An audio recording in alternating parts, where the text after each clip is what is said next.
ನಮಸ್ಕಾರ, welcome to ಧನ್ನಾಸ್ corner. ಇವತ್ತಿನ ವಿಡಿಯೋಲ್ಲಿ ತುಂಬಾ ಈಸಿಯಾಗಿ ಬೇಕ್ರಿಗಿಂತ ಟೇಸ್ಟಿಯಾಗಿ ಮತ್ತು ಹೆಲ್ದಿಯಾಗಿ ಮ್ಯಾಂಗೋ ಪೇಸ್ಟ್ರಿನ ಮಾಡೋದು ಹೇಗೆ ಅಂತ ನೋಡೋಣ.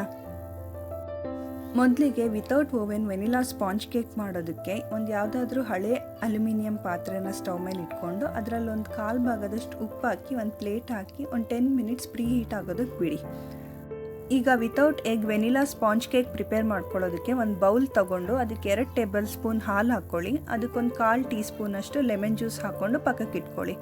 ಈಗ ಡ್ರೈ ಇಂಗ್ರೀಡಿಯೆಂಟ್ಸ್ನೆಲ್ಲ ಮಿಕ್ಸ್ ಮಾಡ್ಕೊಳ್ಳೋದಕ್ಕೆ ಅರ್ಧ ಕಪ್ಪು ಪ್ಲಸ್ 1/4 ಕಪ್ಪು ಮೈದಾ ತೊಗೊಂಡಿದ್ದೀನಿ ನಾನಿಲ್ಲಿ, ಅಂದರೆ 3/4 ಕಪ್ಪಷ್ಟು ಮೈದಾ ಹಿಟ್ಟು ತೊಗೊಳ್ಳಿ. ಮತ್ತೊಂದು ಅರ್ಧ ಟೀ ಸ್ಪೂನಷ್ಟು ಬೇಕಿಂಗ್ ಪೌಡರ್ ಮತ್ತು 1/4 ಟೀ ಸ್ಪೂನಷ್ಟು ಬೇಕಿಂಗ್ ಸೋಡಾ ಮತ್ತು ಅದಕ್ಕೆ 2 ಟೇಬಲ್ ಸ್ಪೂನಷ್ಟು ಮಿಲ್ಕ್ ಪೌಡರ್ ಹಾಕ್ಕೊಂಡು ಎಲ್ಲನೂ ಚೆನ್ನಾಗಿ ಮಿಕ್ಸ್ ಮಾಡಿ ಸೈಡಿಗೆ ಎತ್ತಿಟ್ಕೋಬೇಕು. ಈಗ ವೆಟ್ ಇಂಗ್ರೀಡಿಯೆಂಟ್ಸ್ನೆಲ್ಲ ಇನ್ನೊಂದು ಬೌಲಲ್ಲಿ ಮಿಕ್ಸ್ ಮಾಡ್ಕೋಬೇಕು. ಮೊದಲಿಗೆ ಅರ್ಧ ಕಪ್ಪು ಪೌಡರ್ಡ್ ಶುಗರ್ ತೊಗೊಂಡಿದ್ದೀನಿ ಮತ್ತು ಅದಕ್ಕೆ ಅರ್ಧ ಕಪ್ಪು ಮೊಸರು ಹಾಕ್ಕೊಂಡು ಮಿಕ್ಸ್ ಮಾಡ್ಕೋಬೇಕು. ನೀವಿಲ್ಲಿ ಅಬ್ಸರ್ವ್ ಮಾಡಿದ್ರೆ ನಾನು ತುಂಬ ಗಟ್ಟಿ ಇರೋ ಮೊಸರು ತೊಗೊಂಡಿದ್ದೀನಿ, ಅದರಲ್ಲಿ ಜಾಸ್ತಿ ನೀರಿನ ಅಂಶ ಇಲ್ಲ. ಇದಕ್ಕೇನೆ 1/4 ಕಪ್ಪಷ್ಟು ಸನ್ಫ್ಲವರ್ ಆಯಿಲ್ ಹಾಕ್ಕೋಬೇಕು. ಎಲ್ಲ ಇಂಗ್ರೀಡಿಯೆಂಟ್ಸು ರೂಮ್ ಟೆಂಪರೇಚರಲ್ಲೇ ಇರಬೇಕು, ಯಾವುದು ಚಿಲ್ಡ್ ಅಥವಾ ಕೂಲ್ ಆಗಿರಬಾರ್ದು. ಆದಷ್ಟು ಚೆನ್ನಾಗಿ ಮಿಕ್ಸ್ ಮಾಡ್ಕೊಳ್ಳಿ ಇದೆಲ್ಲ ವೆಟ್ ಇಂಗ್ರೀಡಿಯೆಂಟ್ಸ್ನ. ಇದಾದಮೇಲೆ ನಾವು ಮೊದಲಿಗೆ ಹಾಲು ಮತ್ತು ನಿಂಬೆಹಣ್ಣು ಮಿಕ್ಸ್ ಮಾಡಿ ಇಟ್ಕೊಂಡಿದ್ವಲ್ಲ ಅದನ್ನು ಹಾಕ್ಕೊಂಬಿಡಿ. ಇದಕ್ಕೆ ಎಲ್ಲನೂ ಚೆನ್ನಾಗಿ ಮಿಕ್ಸ್ ಮಾಡಿ. ಈಗ ಡ್ರೈ ಇಂಗ್ರೀಡಿಯೆಂಟ್ಸ್ ಎಲ್ಲ ನಾವು ಮಿಕ್ಸ್ ಮಾಡಿ ಇಟ್ಕೊಂಡಿದ್ವಲ್ಲ ಅದೆಲ್ಲ ಒಂದು ಜರಡಿಗೆ ಹಾಕ್ಕೊಂಡು ವೆಟ್ ಇಂಗ್ರೀಡಿಯೆಂಟ್ಸ್ ಜೊತೆ ಮಿಕ್ಸ್ ಮಾಡ್ಕೋಬೇಕು. ಡ್ರೈ ಇಂಗ್ರೀಡಿಯೆಂಟ್ಸ್ನೆಲ್ಲ ಜರಡಿ ಹಿಡ್ದೆ ಯೂಸ್ ಮಾಡ್ಕೋಬೇಕು, ಆವಾಗಲೇ ಕೇಕ್ ಫ್ಲಫಿಯಾಗಿ ಬರೋದು. ಈಗ ತುಂಬಾ ಸ್ಲೋ ಆಗಿ ಡ್ರೈ ಇಂಗ್ರೀಡಿಯೆಂಟ್ಸ್ನ ವೆಟ್ ಇಂಗ್ರೀಡಿಯೆಂಟ್ಸ್ ಜೊತೆ ಮಿಕ್ಸ್ ಮಾಡ್ಕೊಳ್ಳಿ. ಕಟ್ ಆ್ಯಂಡ್ ಫ್ಲೋರ್ಡ್ ಮೆಥಡ್ ಅಂತ ಕರೀತಾರೆ ಇದನ್ನು. ಈ ಮೆಥಡೇ ಬೆಸ್ಟ್ ಮೆಥಡು ಡ್ರೈ ಇಂಗ್ರೀಡಿಯೆಂಟ್ಸ್ನೆಲ್ಲ ವೆಟ್ ಇಂಗ್ರೀಡಿಯೆಂಟ್ಸ್ ಜೊತೆ ಮಿಕ್ಸ್ ಮಾಡ್ಕೊಳ್ಳೋದಕ್ಕೆ. ಈಗ ಒಂದು ಅರ್ಧ ಟೀ ಸ್ಪೂನ್ ವೆನಿಲಾ ಎಸೆನ್ಸ್ ಹಾಕ್ಕೊಂಡು ರಿಬ್ಬನ್ ಕನ್ಸಿಸ್ಟೆನ್ಸಿ ಬರೋವರೆಗೂ ಚೆನ್ನಾಗಿ ಮಿಕ್ಸ್ ಮಾಡ್ಕೊಳ್ಳಿ. ಇಷ್ಟಾದರೆ ಸಾಕು. ಈಗ ಒಂದು ಪ್ಯಾನ್ ತೊಗೊಂಡು ಅದಕ್ಕೊಂದು ಬಟರ್ ಪೇಪರ್ ಹಾಕಿ ಚೆನ್ನಾಗಿ ಗ್ರೀಸ್ ಮಾಡಿ ಇಟ್ಕೊಳ್ಳಿ. ನಾನಿಲ್ಲಿ 7 ಇಂಚ್ ಪ್ಯಾನ್ ತೊಗೊಂಡಿದ್ದೀನಿ, ನನಗೆ ಫ್ಲ್ಯಾಟ್ ಕೇಕ್ ಸಾಕಾಗುತ್ತೆ ನನ್ನ ಡಿಸೈನ್ಗೆ. ನಿಮ್ಗೇನಾದರೂ ಕೇಕ್ ಇನ್ನೂ ಹೈಟ್ ಬೇಕು ಅಂತ ಇದ್ದರೆ 5 ಇಂಚ್ ಅಥವಾ 6 ಇಂಚ್ ಕೇಕ್ ಟಿನ್ನ ಯೂಸ್ ಮಾಡ್ಕೊಳ್ಳಿ.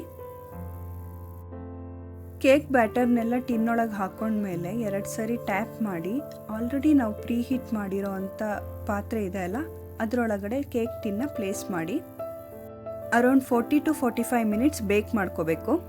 40 ಮಿನಿಟ್ಸ್ ಆದಮೇಲೆ ಒಂದು ಟೂತ್ಪಿಕ್ ಅಥವಾ ಒಂದು ನೈಫ್ ತೊಗೊಂಡು ಕೇಕ್ ಮಧ್ಯದಲ್ಲಿ ಇನ್ಸರ್ಟ್ ಮಾಡಿ ಕೇಕ್ ಬೆಂದಿದೆಯೋ ಇಲ್ವೋ ಅಂತ ಕನ್ಫರ್ಮ್ ಮಾಡ್ಕೊಳ್ಳಿ. ಸಪೋಸ್ ಬೆಂದಿಲ್ಲ ಅಂದರೆ ಇನ್ನೂ 5 ಮಿನಿಟ್ಸ್ ಬೇಕ್ ಮಾಡ್ಕೊಳ್ಳಿ. ಬೆಂದಿದ್ರೆ ಟಿನ್ನ ಹೊರಗೆ ತಕ್ಕೊಂಡು ಕೇಕ್ನ ಡಿಸ್ಟರ್ಬ್ ಮಾಡದೆ ಒಂದು 2 ಅವರ್ಸ್ ರೂಮ್ ಟೆಂಪರೇಚರಿಗೆ ಬರೋದಕ್ಕೆ ಬಿಟ್ಬಿಡಿ. ಕೇಕ್ ಸೋಕ್ ಮಾಡೋದಕ್ಕೆ ಶುಗರ್ ಸಿರಪ್ನ ರೆಡಿ ಮಾಡ್ಕೋಬೇಕು. ಅದಕ್ಕೊಂದು ಅರ್ಧ ಕಪ್ ವಾಟರ್ ಮತ್ತು ಒಂದು 4 ಟೇಬಲ್ ಸ್ಪೂನಷ್ಟು ಶುಗರ್ ಹಾಕ್ಕೊಂಡು ಚೆನ್ನಾಗಿ ಕುದಿಸ್ಕೊಳ್ಳಿ. ಪಾಕ ಬರಬೇಕು ಅಂತ ಏನಿಲ್ಲ, ಒಂದು 5 ನಿಮಿಷ ಬಾಯ್ಲ್ ಆದರೆ ಸಾಕಾಗುತ್ತೆ. ಈಗ ಇದನ್ನು ಎತ್ತಿಟ್ಕೊಳ್ಳಿ. ಮ್ಯಾಂಗೋ ಕೇಕ್ ಆಗಿರೋದ್ರಿಂದ ಇದಕ್ಕೆ ಮ್ಯಾಂಗೋ ಪ್ಯೂರಿ ರೆಡಿ ಮಾಡ್ಕೋಬೇಕು. ಅದಕ್ಕೆ ನಾನು 2 ಮ್ಯಾಂಗೋ ಅಷ್ಟು ಪಲ್ಪ್ ತಗೊಂಡು ಮಿಕ್ಸಿಗೆ ಹಾಕ್ಕೊಂಡು ಚೆನ್ನಾಗಿ ಸ್ಮೂತಾಗಿ ಬ್ಲೆಂಡ್ ಮಾಡಿ ಇಟ್ಕೋತಾ ಇದ್ದೀನಿ. ಇದು ಮ್ಯಾಂಗೋ ಸೀಸನ್ ಆಗಿರೋದ್ರಿಂದ ನಾನು ಒರಿಜಿನಲ್ ಮ್ಯಾಂಗೋಸ್ನ ಯೂಸ್ ಮಾಡ್ತಾ ಇದ್ದೀನಿ, ಅಥವಾ ಮಾರ್ಕೆಟಲ್ಲಿ ಮ್ಯಾಂಗೋ ಪ್ಯೂರಿ ರೆಡಿಯಾಗಿ ಅವೈಲೇಬಲ್ ಇರುತ್ತೆ. ಮ್ಯಾಂಗೋ ಸೀಸನ್ ಅಲ್ಲ ಅಂತ ಅಂದರೆ ನೀವು ಆ ಪ್ಯೂರಿನ ಯೂಸ್ ಮಾಡ್ಕೋಬೋದು. ಮ್ಯಾಂಗೋ ಪಲ್ಪ್ನ ಸ್ಮೂತಾಗಿ ಪೇಸ್ಟ್ ಮಾಡ್ಕೊಂಡಿದ್ದಾದಮೇಲೆ ಅದನ್ನ ಒಂದು ಪಾತ್ರೆಯಲ್ಲಿ ಹಾಕ್ಕೊಳ್ಳಿ. ಇದಕ್ಕೆ ಒಂದು ಅರ್ಧ ಕಪ್ಪಷ್ಟು ನೀರು ಮಿಕ್ಸ್ ಮಾಡ್ಕೊಳ್ಳಿ. ನಾವು ಆಲ್ರೆಡಿ ಪ್ಯೂರಿ ಮಾಡಬೇಕಾದ್ರೇ ಸಕ್ಕರೆ ಹಾಕಿದ್ವಿ, ಮತ್ತೇನು ಎಕ್ಸ್ಟ್ರಾ ಸಕ್ಕರೆ ಹಾಕೋ ಅವಶ್ಯಕತೆ ಇಲ್ಲ. ಇದನ್ನೊಂದು 5 ಮಿನಿಟ್ಸ್ ಅಷ್ಟು ಬಾಯ್ಲ್ ಮಾಡ್ಕೋಬೇಕು. ನಿಮಗೆ ಈ ಪ್ಯೂರಿ ಸ್ವಲ್ಪ ಟ್ರಾನ್ಸ್ಪರೆಂಟ್ ಆಗುತ್ತೆ, ಅಷ್ಟಾದರೆ ಆಗಿದೆ ಅಂತ ಅರ್ಥ. ಅದಾದಮೇಲೆ ಇದನ್ನೂ ಒಂದು ಬೌಲಿಗೆ ಹಾಕಿ ಎತ್ತಿಟ್ಕೊಳ್ಳಿ. ಈಗ ಕೇಕ್ ಫ್ರೋಸ್ಟಿಂಗ್ ಮಾಡೋಕ್ಕೆ 1 ಕಪ್ಪಷ್ಟು ವಿಪ್ಪಿಂಗ್ ಕ್ರೀಮ್ನ ಹಾಕೋತಾ ಇದ್ದೀನಿ. ಮೇಕ್ ಶೋರ್ ಇಲ್ಲಿ ಯೂಸ್ ಮಾಡೋ ಪ್ರತಿಯೊಂದು ಚಿಲ್ಡ್ ಆಗಿರಬೇಕು, ಅಂದರೆ ವಿಪ್ಪಿಂಗ್ ಕ್ರೀಮು ಚಿಲ್ಡ್ ಆಗಿರಬೇಕು, ಅದಕ್ಕೆ ಯೂಸ್ ಮಾಡೋ ಬೌಲ್ ಕೂಡ ಚಿಲ್ಡ್ ಆಗಿರಬೇಕು.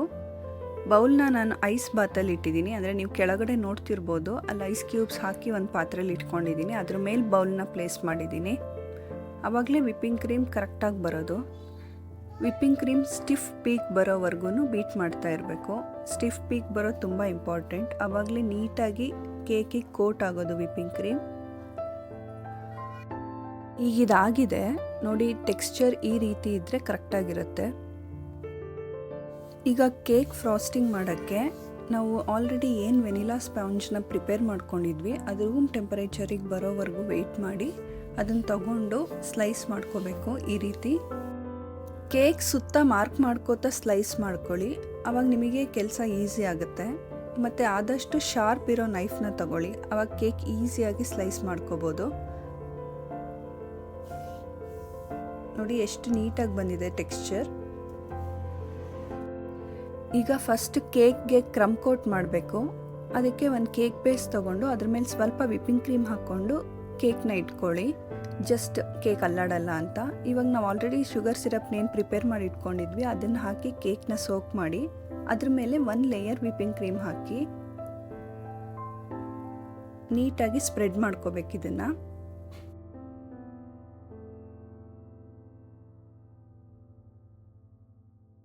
ವಿಪ್ಪಿಂಗ್ ಕ್ರೀಮ್ನ ಈವನ್ನಾಗಿ ಸ್ಪ್ರೆಡ್ ಮಾಡ್ಕೊಂಡಿದ್ದಾದಮೇಲೆ ಮೇಲ್ಗಡೆ ಒಂದು ವೆಲ್ ಥರ ಮಾಡ್ಕೊಳ್ಳಿ. ನಾವು ಆಲ್ರೆಡಿ ಏನು ಮ್ಯಾಂಗೋ ಪ್ಯೂರಿನ ಪ್ರಿಪೇರ್ ಮಾಡಿ ಇಟ್ಕೊಂಡಿದ್ವಿ ಅದನ್ನು ಇದರೊಳಗಡೆ ಹಾಕ್ಕೋಬೇಕು. ಆವಾಗ ಕೇಕ್ ಟೇಸ್ಟ್ ತುಂಬಾ ಎನ್ಹ್ಯಾನ್ಸ್ ಆಗುತ್ತೆ.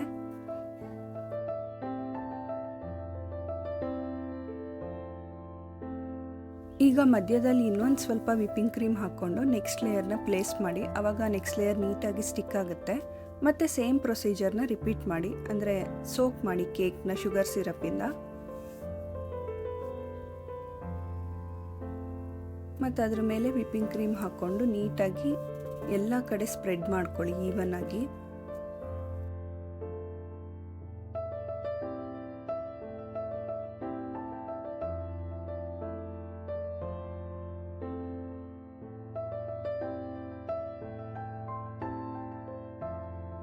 ಕ್ರೀಮ್ನೆಲ್ಲ ನೀಟಾಗಿ ಕ್ರಮ್ ಕೋಟ್ ಮಾಡಾದಮೇಲೆ ಫ್ರಿಜ್ನಲ್ಲಿ ಒಂದು 30 ಮಿನಿಟ್ಸ್ ಆದರೂ ಸೆಟ್ ಆಗೋದಕ್ಕೆ ಬಿಡಬೇಕು ಇದನ್ನು. ಅಷ್ಟರಲ್ಲಿ ಕೇಕ್ ಮೇಲೆ ಡೆಕೋರೇಷನ್ ಮಾಡೋದಕ್ಕೆ ಮ್ಯಾಂಗೋ ಸ್ಲೈಸಸ್ನ ರೆಡಿ ಮಾಡಿ ಇಟ್ಕೊಳ್ಳೋಣ. ಅದಕ್ಕೆ ಒಂದು ಮ್ಯಾಂಗೋ ತೊಗೊಂಡು ನೀಟಾಗಿ ಕಟ್ ಮಾಡಿಕೊಂಡು ಅದ್ರ ಚಿಪ್ಪೆ ಎಲ್ಲ ತೆಗೆದಿಟ್ಕೋಬೇಕು.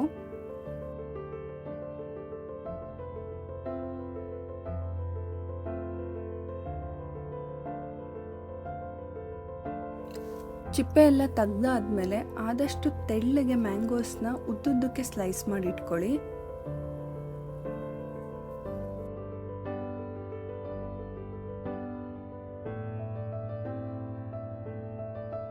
ಹಾಫ್ ಆನ್ ಅವರ್ ಆದಮೇಲೆ ಕೇಕ್ನ ಫ್ರಿಜ್ಜಿಂದ ತಕ್ಕೊಂಡು ಫೈನಲ್ ಕೋಟಿಂಗ್ ಕೊಡಬೇಕು. ಅದಕ್ಕೆ ಒಂದು ಪೈಪಿಂಗ್ ಬ್ಯಾಗಲ್ಲಿ ವಿಪ್ಪಿಂಗ್ ಕ್ರೀಮ್ ಹಾಕ್ಕೊಂಡು ಕೇಕ್ ಸುತ್ತಲೂ ಸ್ಪ್ರೆಡ್ ಮಾಡ್ಕೋಬೇಕು ಈವನ್ ಆಗಿ.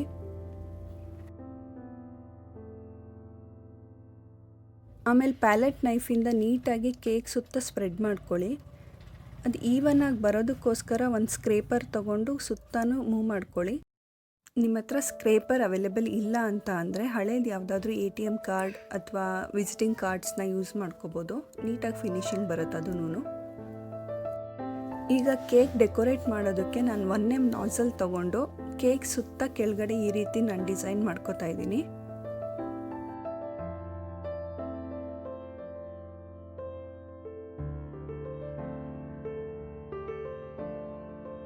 ಸೇಮ್ ಕೆಳಗಡೆ ಬಾರ್ಡರ್ ಕೊಟ್ಟಿರೋ ಡಿಸೈನ್ನೇ ನಾನು ಮೇಲೂ ಬಾರ್ಡರ್ ಕೊಟ್ಕೋತಾ ಇದ್ದೀನಿ.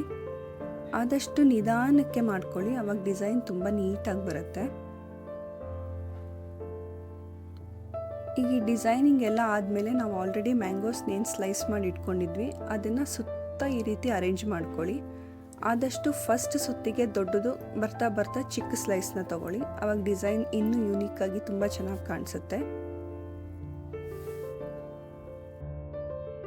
ಅಷ್ಟೇ, ಸೂಪರ್ ಡಿಲೀಷಿಯಸ್ ಮ್ಯಾಂಗೋ ಪೇಸ್ಟ್ರಿ ಮನೆಯಲ್ಲೇ ರೆಡಿಯಾಗೋಗುತ್ತೆ. ಸ್ವಲ್ಪ ಪ್ರೊಸೀಜರ್ ಲೆಂತಿ ಅನ್ಸಿದ್ರೂ ನೀವು ಮನೆಯಲ್ಲೇ ಬೆಸ್ಟ್ ಕೇಕ್ ಮಾಡ್ಕೊಂಡಿದ್ದು ಸ್ಯಾಟಿಸ್ಫ್ಯಾಕ್ಷನ್ ನಿಮಗೆ ಸಿಕ್ಕೇ ಸಿಗುತ್ತೆ. ಡೆಫಿನೆಟ್ಲಿ ಟ್ರೈ ಮಾಡಿ.